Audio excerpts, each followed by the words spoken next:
Hello friends, আমি Tanushree Tanuj easy রেসিপিতে চলে এসেছি। আজকে সুজির মালাই চপের একটি রেসিপি নিয়ে। ভীষণই সুন্দর খেতে এই সুজির মালাই চপ। তো চলুন দেখে নিই সুজির মালাই চপ বানাতে কি কি লাগছে।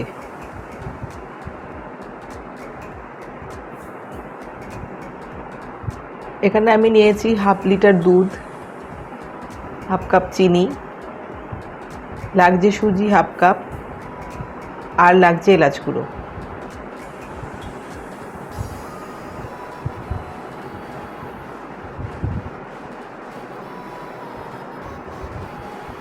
প্রথমে আমি একটি কড়াতে 1.5 কাপ মতন দুধ দেব। 1.5 কাপ দুধ দিচ্ছি। দুধটা ফুটে উঠেছে। এবার আমি দিয়ে দিচ্ছি খুব সামান্য চিনি, প্রায় 2 টেবিল চামচ চিনি দিলাম।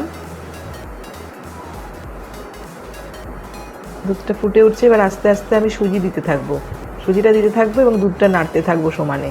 এবং একসঙ্গে সুজিটা দেওয়া চলবে না, আস্তে আস্তে সুজিটা দিতে হবে, তা নইলে ঢেলা পাকিয়ে যাবে।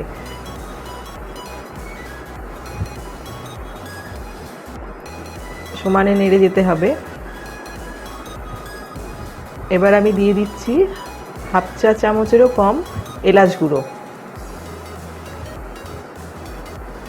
সুজিটা অনেকটাই ঘন হয়ে এসছে।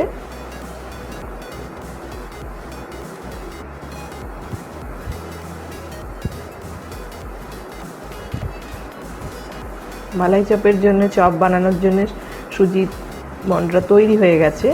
আর আমি শক্ত করব না। এবার এটাকে ঠান্ডা করে আমি চপ গড়ে নেব, কারণ বেশি শক্ত করলে তখন আরও শক্ত হয়ে যাবে। এটা ঠান্ডা হয়ে গেলে শক্তই হয়ে যায় অনেকটাই। এবার আমি এক এক করে চপগুলো গড়ে নিচ্ছি। হাতে ঘি মাখিয়ে নিতে হবে, নইলে চপ গড়তে অসুবিধা হবে। যেন আমি হাতে ঘি মাখিয়ে নিয়েছি এবং এক এক করে চপগুলো গড়ে নিচ্ছি।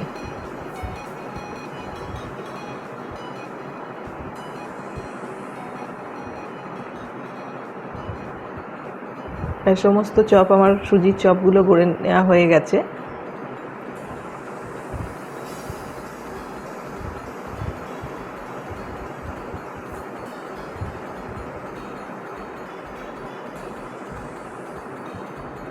এবার আমি কড়াতে বাকি যে দুধটুকু ছিল সেই দুধটা দিয়ে দিচ্ছি হাফ লিটারের।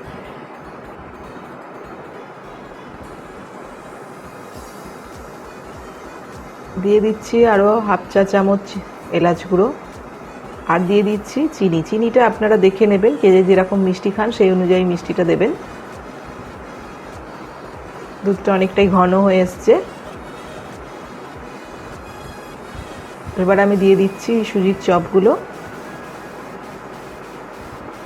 দিয়ে আমি দুধে ফুটতে দেবো বেশ খানিকক্ষণ।